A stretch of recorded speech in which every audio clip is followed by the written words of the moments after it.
Olha, hoje temos dois convidados para uma pauta nova que a gente vai fazer, um quadro novo. Gustavo Nicolau, que é advogado, seja muito bem-vindo. Obrigado por ter vindo. Suzy Camacho também, bem-vinda sempre. Muito obrigada. Tudo bem? Bom, a gente está juntinho. Muito aqui. Bom.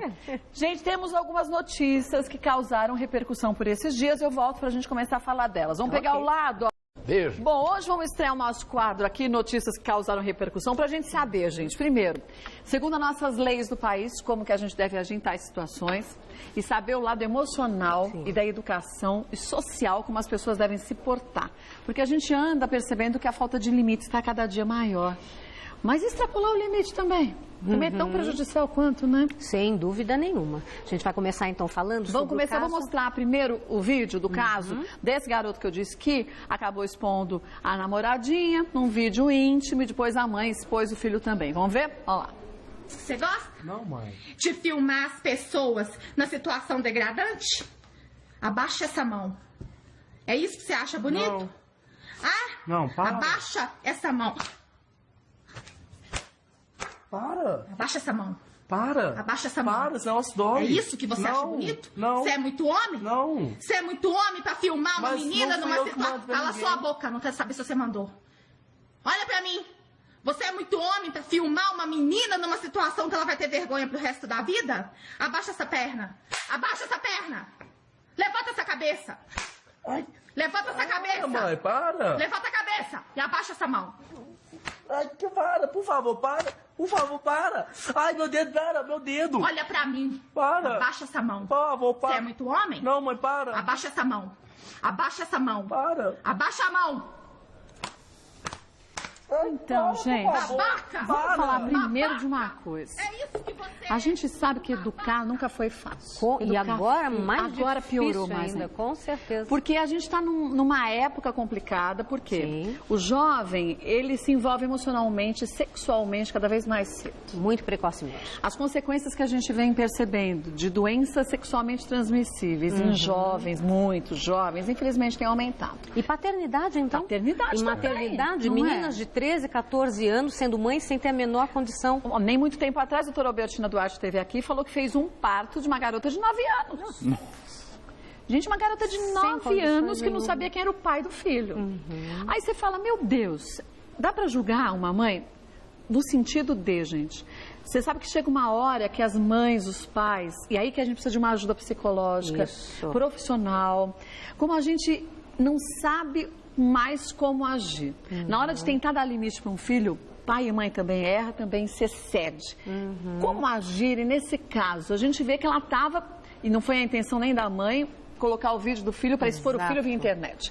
Ela quis mostrar para a menina que, segundo ela, o filho teve uma atitude inadequada, que ela o repreendeu. E depois a menina, dizem, para fazer justiça, né, porque o vídeo dela vazou, então ela pôs o vídeo do menino também, para constrangê-lo. O que acontece nessa história com a cabeça da mãe, porque a mãe também não fica tranquila nesse sentido, e do garoto, do filho que foi exposto desse jeito agora? Bom, primeira coisa que eu acho que serve para todos nós é, no momento em que a gente recebe uma determinada notícia que altera, porque nós somos humanos, então essa mãe quis mostrar que ela era totalmente contrária à conduta inadequada do filho. Então ela quis mostrar uma repreensão. Mas o que a gente sempre recomenda psicologicamente é que no momento em que a gente está alterado, não tomemos nenhuma atitude. Porque a gente vai extrapolar, né? Sempre, Suzy? Não tem sempre. jeito. Nós somos humanos, nós somos falhos, né? Então ela quis corrigir o filho, porque ela viu que a atitude era completamente errada, só que no momento ela se alterou demais. Né? Então o que a gente recomenda? Vai pro quarto, respira fundo. Você tá nervosa porque nós somos humanos? Só com travesseiro, você entendeu? Bate alguma coisa, fala. Depois que você tiver mais calma, vai tomar uma água, aí você fala, vem cá, vamos conversar. Isso para as coisas mínimas e para as coisas graves. Ou seja, teu filho quebrou alguma coisa, teu filho teve um comportamento inadequado na escola, não tome atitude imediatamente quando você sabe da notícia. Quer dizer que você vai ter certeza que vai extrapolar. Sempre. Sempre Não tem porque como nós ser somos diferente, humanos, né? com certeza. Então dá um tempo, respira fundo, sabe? Dá uma meia hora, uma hora, porque aí baixou a adrenalina. É uma questão química, orgânica. Quando a gente recebe uma notícia, nós despejamos uma quantidade enorme de adrenalina e nós nos alteramos. A gente fica com a pulsação inadequada, né? Vai subindo terrivelmente, a pressão sobe. Então a gente não raciocina e a gente tem alteração de conduta. violenta. Quando isso, infelizmente, acontece, porque a gente sabe que muitas vezes acontece, voltar atrás. Então, dentro dessa situação, falar, filho, não concordo com o que você fez, eu sei que eu extrapolei, eu sei que eu tomei uma atitude que não era para te prejudicar, foi inadequada, estamos aí com uma situação e você veja, eu aprendi com essa situação, porque eu também errei, e você também aprendeu, porque a vida dessa menina está alterada. Infelizmente, eu tomei uma atitude que era para tentar te repreender, para mostrar a ela que não passou impune a sua atitude com relação a colocar o vídeo na rede social, mas eu também errei. Então, primeiro fato, assumir o erro. Aí a gente vê, doutor Gustavo, quanto que os jovens têm se envolvido criminalmente também cada vez mais cedo. Já vale uma observação inicial.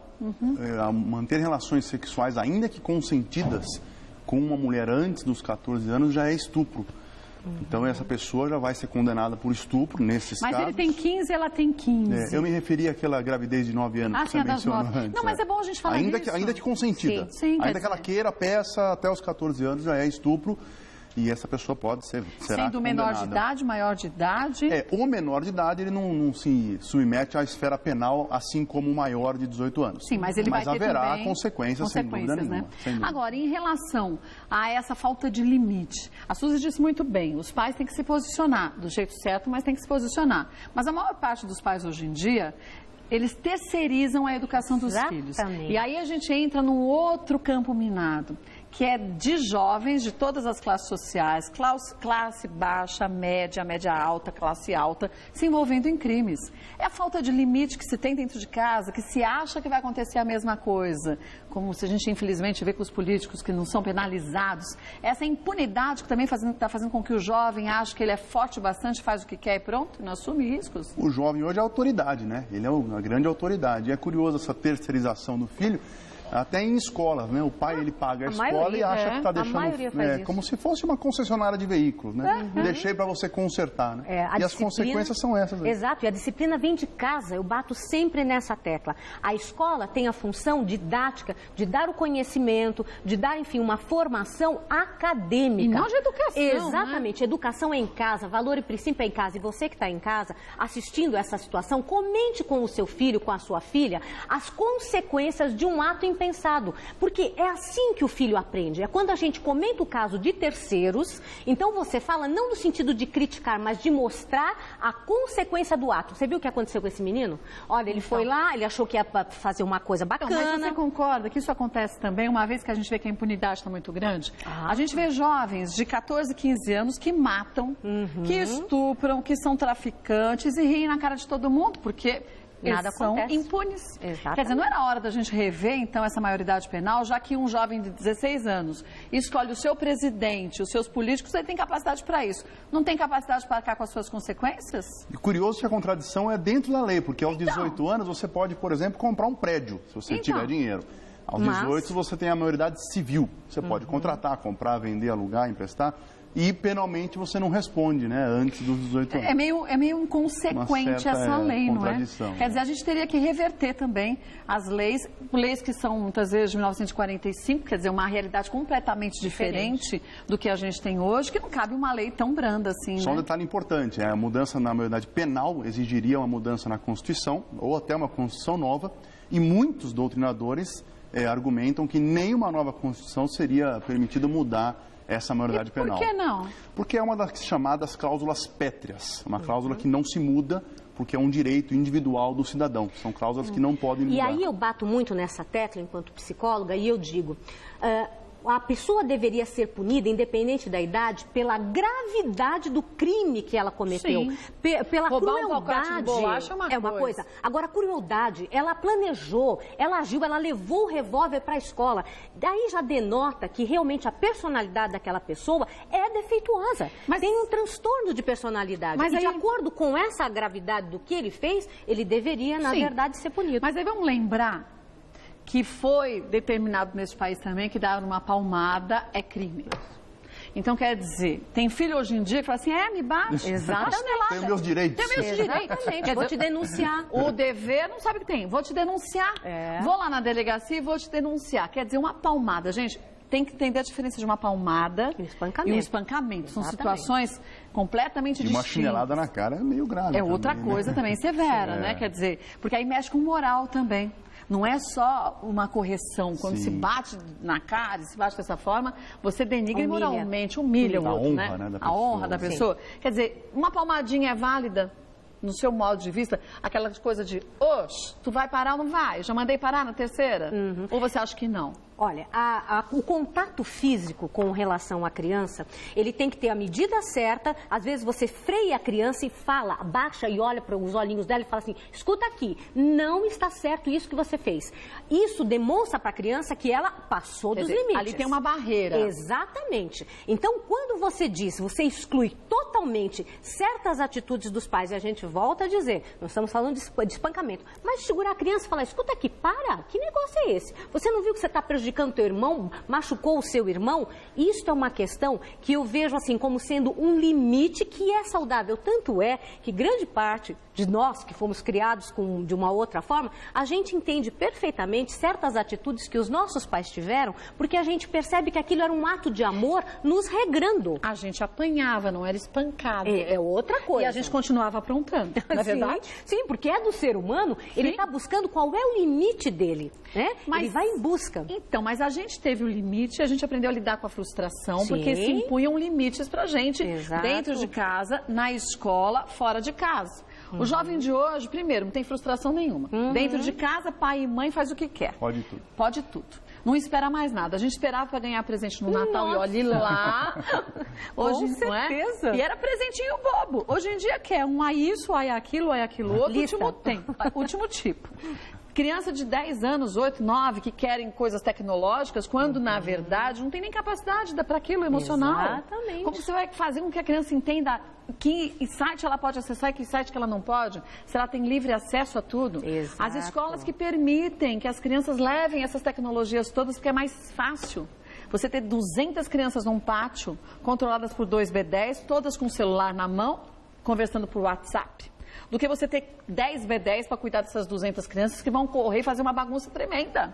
Então, quer dizer, a gente faz escolas também retrocedendo nesse sentido. E o que eles argumentam, os professores, que eu trabalho muito com escolas, é que quando eles colocam um limite mais severo, os pais entram em contato com a escola e se rebelam com relação a isso. Mas aí vai a postura mais firme do colégio? Infelizmente, os valores estão invertidos. Mas não tem isso que ter gente... colégio flexível e colégio que não seja flexível? Cada um escolha, eu acho assim, cada pai e cada mãe deve escolher o tipo de didática que ela acha que é adequado para o seu filho. Tem pais que vão falar, não, isso é perfeito, eu acho que tem que ter um limite claro. Tem pais que são mais laissez-faire. Cada pai vai escolher o tipo de escola que acha que é mais adequado para os seus valores e seus princípios. Mas aí os pais deveriam saber que pela nossa legislação, quem é responsável pelos filhos menores de idade são os pais. Sim. Qualquer consequência e ato praticado pelos filhos menores de idade, os pais serão punidos, não é, doutor? Inclusive, civilmente, essas duas imagens que a gente viu uma imagem, graças a Deus, aquele menino que expôs a namorada, né, a namoradinha dele lá na internet, ele sem dúvida pode ser condenado a danos morais altíssimos, porque está expondo a imagem, a intimidade, a honra da namorada. E a mãe fez o mesmo com o filho. Sim. Ela expôs a imagem, a intimidade e a honra do filho dela ao bater dele dessa maneira. Caberia dano moral duplo. Então, pois é. E coisa que a gente não se liga muitas vezes. Guardadas as devidas proporções, evidentemente a gente está falando de um caso severo, grave, às vezes os pais adotam essa postura de fazer os filhos passar pela mesma situação como sendo um modelo de aprendizado. A gente sempre recomenda que não, porque senão você faz com que a criança tenha aquilo como modelo. Exemplo, a criança eu roubo também. Pega lá também. Pega lá o agasalho. Sumiu o teu agasalho? Vai lá na secretaria e fala que aquele agasalho lá que não é seu, fala que é seu. Ou então, por exemplo, a criança vai e morde o irmãozinho, ou bate no irmãozinho, aí o pai fala, você mordeu? Então vem ver aqui como é que é a questão da mordida. Nós estamos ensinando isso como referencial. Não que a gente não tenha que chamar atenção, tem que falar, escuta aqui, você mordeu? Não pode morder, vai ficar de castigo, vai ter a punição. Ou os pais que falam que os filhos têm que agir da forma correta e passam no sinal vermelho, andam no acostamento que a estrada está parada, porque vão enfim buscar é legal. O filho no colégio para em filha dupla, para em cima da calçada. Para em vaga para para deficientes Nossa, físicos. isso então. Meu Deus. Quer dizer, que exemplo você vai dar pro seu filho? Faz download de filmes piratas. Pois é, quer dizer, a gente infelizmente não se liga o quanto, não é o que a gente fala só, são as nossas atitudes que vão fazer a diferença na vida dos filhos, né? Sem dúvida. E ele lembrou uma frase isso, muito importante que eu sempre ouvi e hoje, como pai, eu percebo que é muito verdadeira. Quem fala, ensina. Quem dá o exemplo, educa. Com é verdade. certeza. Isso é primordial. E falando a respeito disso, muitas vezes você sabe que os filmes, eles têm justamente uma idade. E os pais acabam levando os filhos para assistir filmes que não são compatíveis com a idade deles. Né? Exatamente. Isso vai ter consequências. Bom, falar em consequências... Vamos falar de exemplos não tão benéficos? Deixa eu mostrar aqui, ó. Mostrar um deles que a gente vai abordar agora. Câmara reajusta benefícios e aprova passagens para mulher de deputados. Voltaram atrás, ok, mas aí só voltaram atrás porque a opinião pública foi contra. Exato. Se não tivesse sido contra, eles iam estar lá todos fanfarrões, aproveitando tudo. Volta e a gente vai falar disso. Falamos há pouco de educação, né? Da família, de educar os filhos. Agora, esse tipo de educação, não sei como a gente tem que fazer, viu? Olha lá. O presidente da Câmara dos Deputados, Eduardo Cunha, acaba autorizando nessa quarta-feira, gente, o aumento dos... Um reajuste, ele diz, mas ele aumentou os benefícios e aprovou as passagens aéreas para mulheres de deputados. Essas esposas de deputados passariam, então, a ter direito a utilizarem a cota de passagens aéreas, segundo o que eles disseram, no trecho Brasília para o estado de origem. Bom, isso representa, saindo dos cofres públicos, 110 milhões por ano. Quer dizer, nós estamos falando num momento de crise que o Brasil vive. Cortando gastos de todas as maneiras. Cortando tudo de todo mundo, menos deles. Quer dizer, disseram que o presidente da Câmara dos Deputados, o Eduardo Cunha, falou, não, mas a gente, na verdade, só fez um reajuste. Não foi um aumento, é um reajuste. Você teve reajuste do seu salário, sim? Então, veja só, não. Além disso, eles têm apartamentos funcionais. Se não quiser o apartamento funcional, tem uma ajuda de custo. Alta, né? Altíssima. Tem ajuda para a mudança do estado dele para o trabalho. Eles têm médicos e dentistas à disposição dentro do Senado e da Câmara. Se não quiser usar lá, tem restituição do valor, além do salário de mais de 30 mil reais. O ponto curioso, na Suécia, imagina só, estamos falando de um dos 10 países mais ricos do mundo, né, onde o IDH da ONU está entre os mais elevados do planeta. Os deputados estaduais e vereadores não recebem salário. É verdade. Não dá certo? Não tem gabinete. É verdade. Eles têm um apartamentozinho, na verdade, que eles fazem um trabalho... Não, e não é subsidiado pelo Estado. Eles que têm que bancar. Lavanderia coletiva. Então, não tem motorista, não tem secretária. mas o que acontece com a saúde desses deputados? Pois é. É a mesma que eles oferecem para o povo, não é? Exato, a mesma. Quer dizer, não tem carro oficial para ficar rodopiando pela cidade. E aí vem a imensa contradição, né? Parece que quanto mais rico o país, mais austero o governante. Mais simples ele leva uma vida. O primeiro-ministro da Suécia passa as roupas dele. E o nosso, a gente sabe, como é que é as regalias para os nossos governantes. Mas o problema não é justamente esse? Quer dizer, a gente percebe isso dentro das casas e depois se espalhando para todo o resto. As pessoas vivem de aparência. Exato. Eu posso não ter dinheiro para comprar esse celular último tipo, mas o que a minha amiga vai achar que ela tem ou não tem? Então eu me endivido, mas eu compro. Isso. E o mesmo acontece com o Brasil. Tá até aqui. Mas ainda tem mais um pouquinho ainda para não morrer. Mas isso gera o tipo de revolta que nós vimos em junho de 2013. O povo cansado não aguenta mais tanta, porque isso é um escárnio na cara do povo. Isso é. O povo sofrendo, desesperado para conseguir pegar sua condução às 5 da manhã e o deputado pagando, né, a gente pagando a passagem da esposa dele. Resulta em quase revoluções, como foi em junho de 2013. Sim, mas e que depois tudo amoleceu de novo, e aí vem Copa do Mundo, tudo vem esquecido. Carnaval, estamos em festa, Olimpíada, vamos divertir. Então, e aí depois a gente fala, sabe quando você dá uma festa na sua casa, tem que parar para limpar? A festa passou. Tem que limpar, gente. Isso, concorda? tem que enxugar. Tem que enxugar. E aqui a gente está falando de um dinheiro absurdo. Se a gente tivesse com educação em dia, se a gente tivesse com saúde em dia, segurança, transporte público, um país perfeito, uma Suécia. Aí você fala assim, puxa, tudo bem, né? Tá sobrando, vamos dar para os governantes viverem bem, mas não é a realidade. Olha que curioso, eu morei um tempo atrás nos Estados Unidos e algumas pessoas escolhem onde vão morar pelo IPTU mais caro. Não, mas como assim pelo IPTU mais caro? Sim, as pessoas às vezes escolhem o lugar onde vão morar pelo IPTU mais caro. Por quê? Porque elas têm a plena certeza de que onde elas pagam o IPTU mais caro é onde terá maior retorno em escolas melhores, segurança, saúde, estrutura. E a prática é essa, né? Pois é. Agora, aqui a gente paga uma nota de IPTU. Quem tem que cuidar das calçadas, quando devia ser a prefeitura que devia? Somos nós. Segurança. Segurança, nós. A gente mora em muros. Sim. Exatamente. Escola. A gente tem que pagar. Saúde também. Sabe o que me parece? Uma promoção. Imagina que você vai no supermercado e ele fala assim, pague 2 e leve 1. Né? Pague 2 é o contrário. Sim, você paga duas vezes. E leva um só. Exatamente. Leva meio, né? o que acontece. Você paga a segurança 2 vezes, saúde 2 vezes e leva um só. Mas você vê, esse é um exemplo quando a população se mostra indignada e contra, como eles dão um passo para trás. Claro. Na maior parte das vezes a gente não vê isso. Pelo trabalho da imprensa, especialmente. Da imprensa. Viva a imprensa está sendo maravilhosa porque está trazendo à tona tudo o que vem acontecendo para que a gente possa, então, tomar atitudes. Agora. Até chegar a regulamentação da mídia também. Sim, né? Pois é, esse é outro ponto, né? Quer dizer, se não se fala em outra coisa, não ser bom, vamos ter que regulamentar direitinho a imprensa. Isso quer dizer o quê? Calar a imprensa. Censura. Concorda? Não deixa de ser uma censura com uma palavra diferente. Com certeza. Quer dizer, uma outra palavra similar, mas com atitudes chama. Iguais, concorda? Quer dizer, se a gente não ficar atento a isso, a gente não vai ter mais como se informar, porque quem informa a população é a imprensa. Você acha que o político vai chegar na porta da tua casa e vai bater e falar assim, e aí, sabe o que é? Eu participei do mensalão, eu roubei meu burro, coloquei meu amigo aqui, Gustavo, numa licitação que nós vamos meiar o dinheiro, a Suzy também vai fazer a coleta de lixo, a gente vai meiar, né, Suzy? Vamos meiar o dinheiro, vamos ferrar vocês. Alguém vai falar isso pra gente? Se não é a imprensa...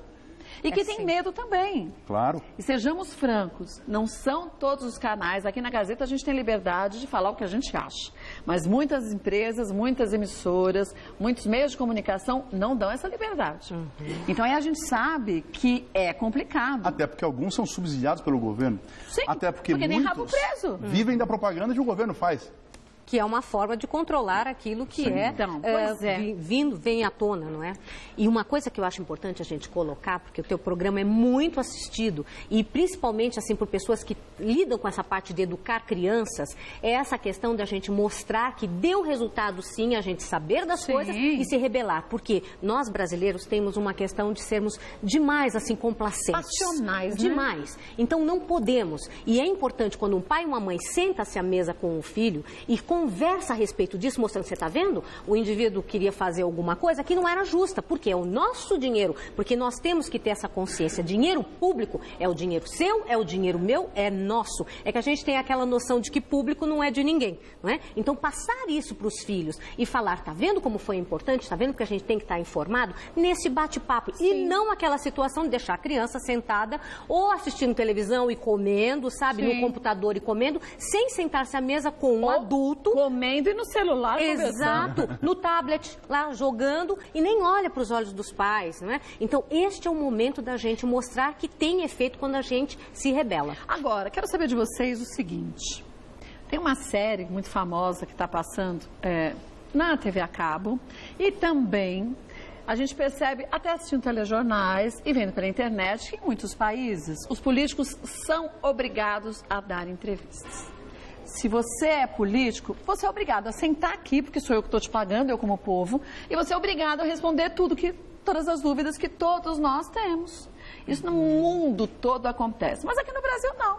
Está acontecendo mó falcatrua, mó forrobodó. Bom, vamos chamar a presidente para a gente saber o que a presidente acha. Cadê? Brilho, brilho, brilho, um grilinho lá no fundo. Ah, está faltando água, vamos chamar o governador. Não atende. A segurança está um caos. Vamos chamar o secretário da segurança. Ah, está faltando segurança aqui, mas está faltando transporte público. Vamos chamar o secretário dos transportes públicos. Vamos chamar o prefeito para ver o que ele pretende fazer nessa cidade. Uma hora chove demais e alaga, todo mundo fica embaixo d'água. Na outra, 2, 3 dias depois, uma falta d'água desgraçada. Quer dizer, qual o planejamento para essa cidade? E ninguém fala nada. A presidente disse que se a candidata oposta fosse eleita, ela alteraria o nível dos juros e isso tiraria a comida do prato. Isso está gravado. E o que ela fez? Aumentou os juros.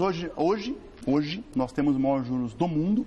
E ela deveria dar uma satisfação, mas escuta, então, há 4 meses você não falou o contrário? Sim. Aí quero saber de vocês isso. O que vocês acham que a população devia fazer para que isso fosse obrigatório, que a gente mudasse as nossas leis, porque se todos estão ali, todos os nossos governantes, fomos nós que colocamos. Sim, somos todos, votando ou não votando, que escolhemos eles ali. Pela maioria, voto da maioria que vale, mas todos os outros estão no mesmo balaio.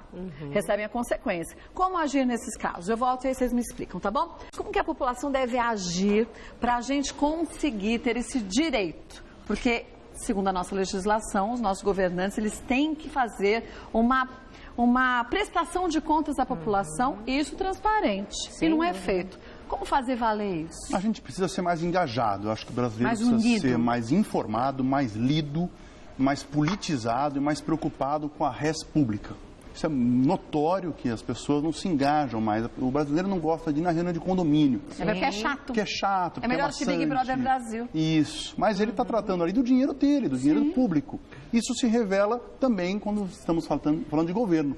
Né? Então, manifestações com razoabilidade, sem violência, sem agressões, elas são importantíssimas, né? E são elas que movem as grandes mudanças de um país. Agora, Suzy, a gente vê que as pessoas cada vez pensam mais no seu umbigo. O que é bom para mim é o que está valendo. Se é bom para vocês, problema de vocês. Exato, eu estou ganhando alguma coisinha extra, então para mim está legal. Mudança que deve acontecer dentro de casa, né? Sempre. Essa é uma coisa cultural. Nós temos que começar a trabalhar isso de pequeno nas crianças. Nas escolas, deveria já ter esse tipo de trabalho para fazer como se fosse realmente uma Câmara dos Deputados, sabe? De pequenininho. Eu lembro que na minha época a gente fazia isso. Lembra? Era assim, aí a gente aprendia. Sério, o negócio não era muito sério. Gente. A gente tinha eleição dentro da classe, a gente tinha... Porque isso é um aprendizado. Fora a escola, dentro de casa, através dos pais sendo politizados, procure se informar, procure saber o que está acontecendo, mostre a sua indignação, mostre caminhos. Outra coisa, redes sociais. A gente usa as redes sociais para a gente se manifestar em tantas coisas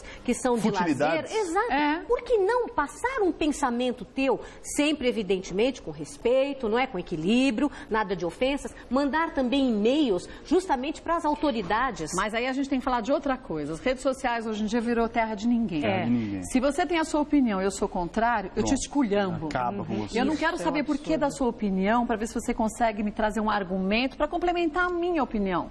Então, eu acho que esse é um outro aprendizado, aprender a usar as redes sociais. Eu adoro um programa, você detesta tal programa. Muito bem. Ok, a gente continua amigos ou não amigos, mas a gente tem a obrigação. E sem medo de dar opinião. Estou vendo muito isso hoje. A pessoa não quer falar por ser politicamente correta ou por medo de retaliações.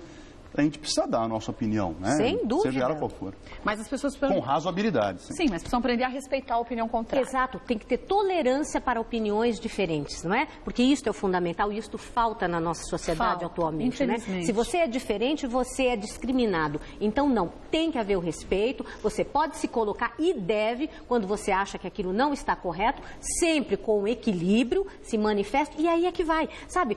Foi a questão que nós tivemos no Egito, não é? Conseguimos colocar para baixo, conseguimos, né? O mundo conseguiu isso através das redes sociais. Mas lá é um povo unido. Sim. Como a gente tem outros povos unidos dentro de um princípio que a gente pode nem concordar, mas são unidos dentro daquilo que eles acreditam que devem ser feitos no país deles. Dezenas de ditaduras caíram devido à Primavera Árabe, que foram grandes manifestações. E sabe como começou? Um homem indignado, Mohamed Bouazizi, indignado com a corrupção, colocou um galão de gasolina na cabeça e tocou fogo. Esse homem mudou o mundo, não soube, obviamente faleceu, mas ele mudou o mundo, porque a partir daquele ato dele começou a Primavera Árabe, e por que não? As manifestações de 2013 são uma decorrência disso também. Sim, é verdade. Bom, a cada 15 dias a gente vai estar com Suzy Camacho, com o Dr. Gustavo Nicolau. Vamos falar de temas como estes que a gente falou, de notícias que causaram repercussão na mídia. Se você quiser, daqui 15 dias começar já a sugerir alguns temas, claro que sempre bem-vindo. Vou passar os contatos da Suzy Camacho, suzycamacho.com.br. Você sabe que ela é psicóloga, principalmente psicóloga infantil. Deixa eu mostrar aqui o guia prático dos pais. Gente, isso aqui devia ser obrigatório. Nasceu filho, leva um guia. Para você saber educar, filho educado. E doutor Isamitiba sempre diz a verdade, quem ama, educa. Exatamente. Quem concorda, cria monstrinhos. E aí, no futuro, você vai olhar e você vai saber que a tua responsabilidade foi grande de uma forma negativa, né? Exato. Posso passar o telefone também? Pode sim. 0 operadora 11 2959 1907. 2959-1907.